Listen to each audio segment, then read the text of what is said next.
MMAOddsBreaker, of course, Daron Cruickshank. We have him back. He's fighting Beneil Dariush coming up in UFC 185, March 14th in Dallas, Texas.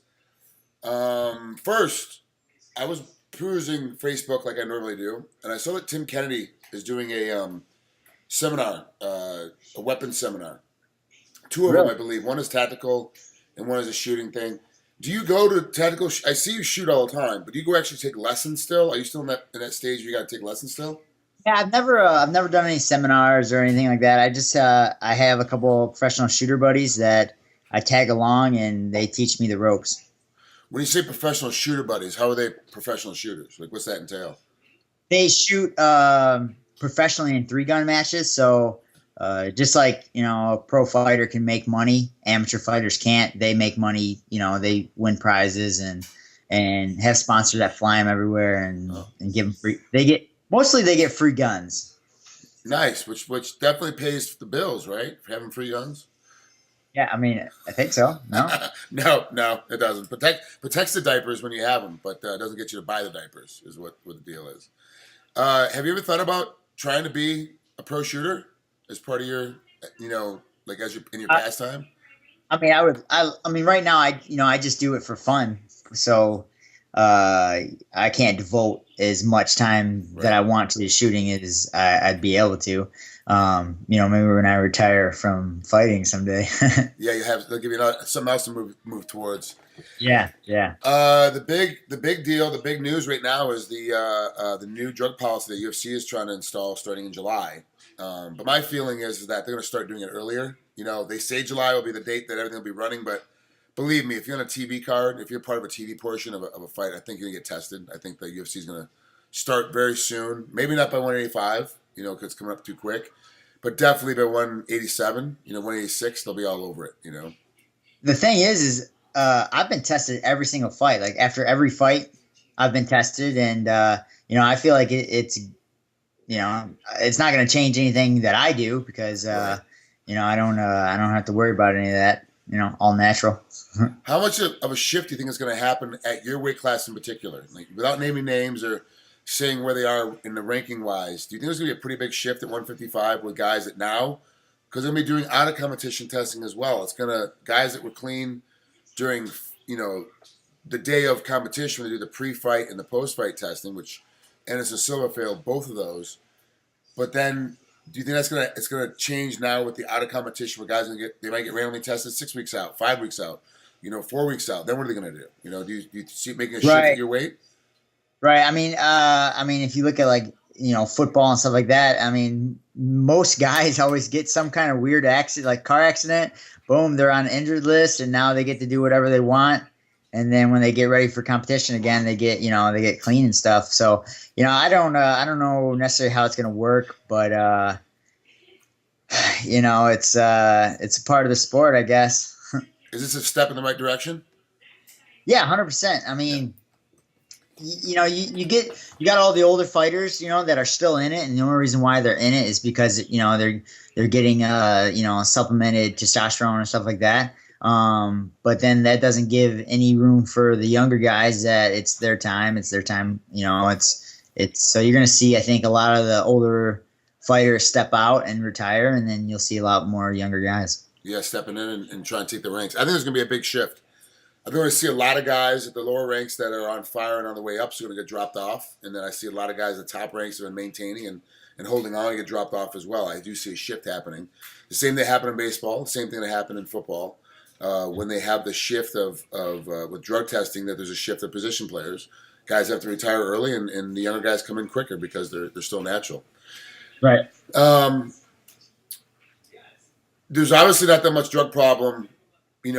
When guys get caught, it's usually the heavyweights, the bigger guys, which just makes more sense. Do you think that it's as you start light, there's less guys are using, and as you get heavy, there's more guys using, or do you think it's pretty?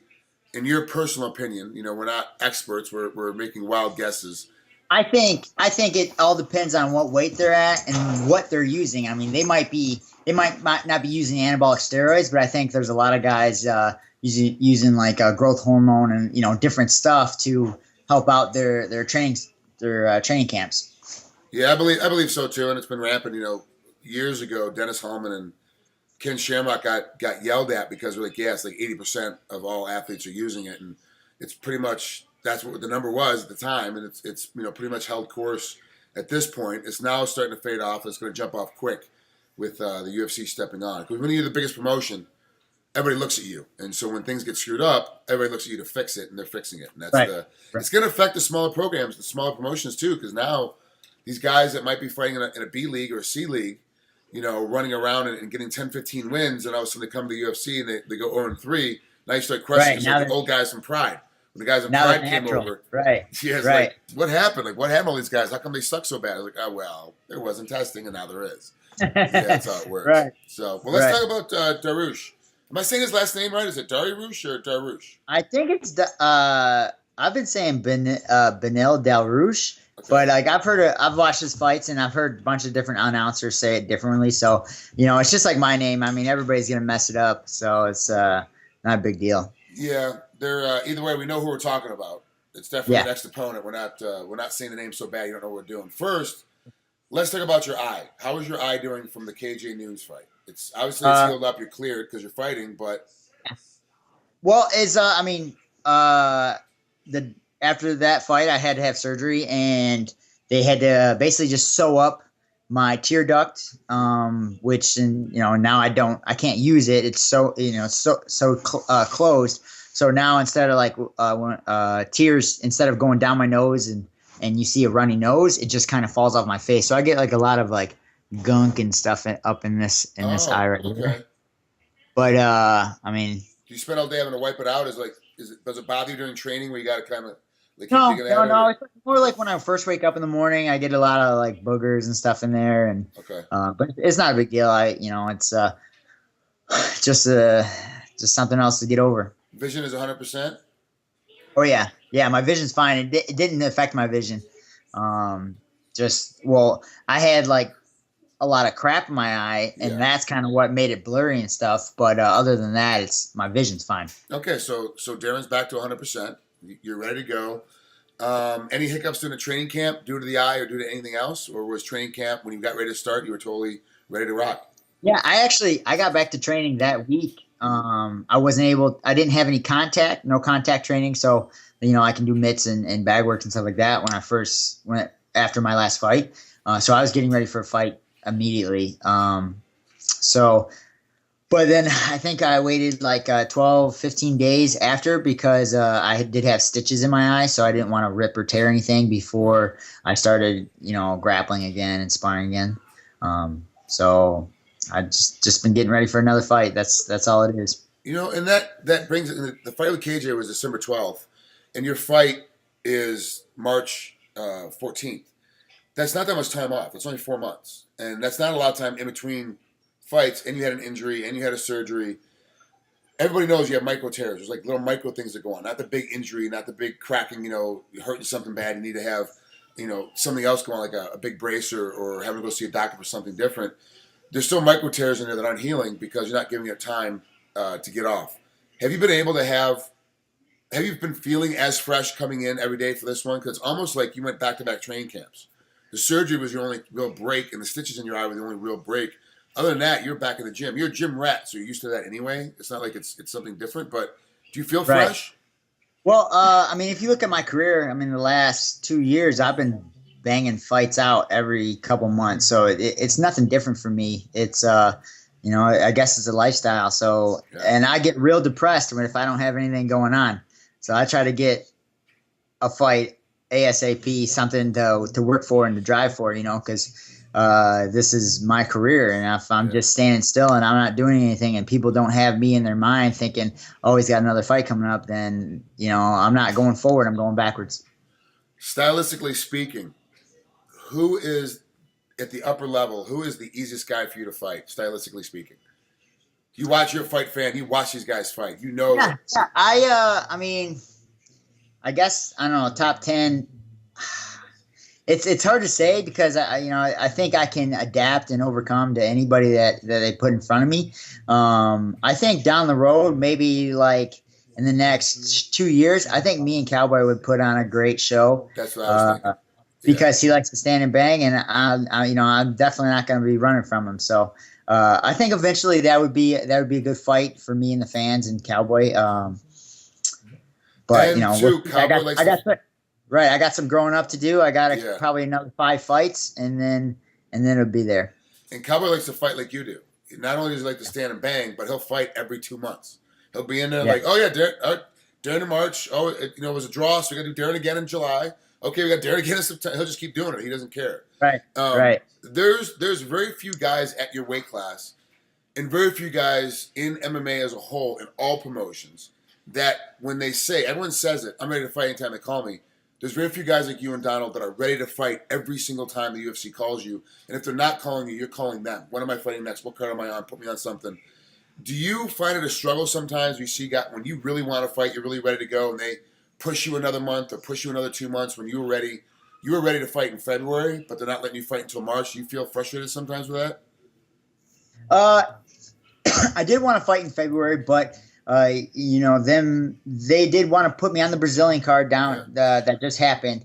But I just fought in Canada 2 fights ago, so I didn't really want to go overseas again and go to a different country again. They basically tell you got to do it at least once a year. Everybody's got to do it, and I basically just got mine in. So I was hoping to get one in the U.S. I just like fighting in the U.S. better. So well, I gotta be honest. I've talked about this before, and everyone knows that watching my interviews. I'm very nationalistic. I'm very all for America and all for when I don't know the difference between the 2 fighters, it's either gonna be the wrestler or the American. That's just how it works with me, and that's just how it goes. That's the guy I root for. Don't you like going into foreign countries though, and kind of putting that chip on your shoulder and going, look, I'm American. I'm down here. I'm trying to let you know that we're here still. Kind of thing. Don't you like doing that when you go to foreign countries? I have a blast going to Canada. Gone to Montreal. Well, let's admit, Canada doesn't count. Canada's like our stepbrother in the attic. Like they don't really count as a foreign country. We do so much work with them. We do so much, especially for you in Michigan.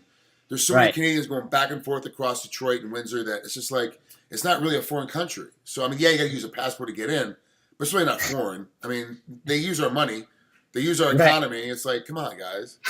Yeah. I mean, I went to Brazil one time, and I didn't have a good experience at all. Okay. Not only obviously there's a different language and different money. Like when I go and fight out of a different country, there's so much more money taken out from taxes and stuff. It's not worth fighting. It's not worth.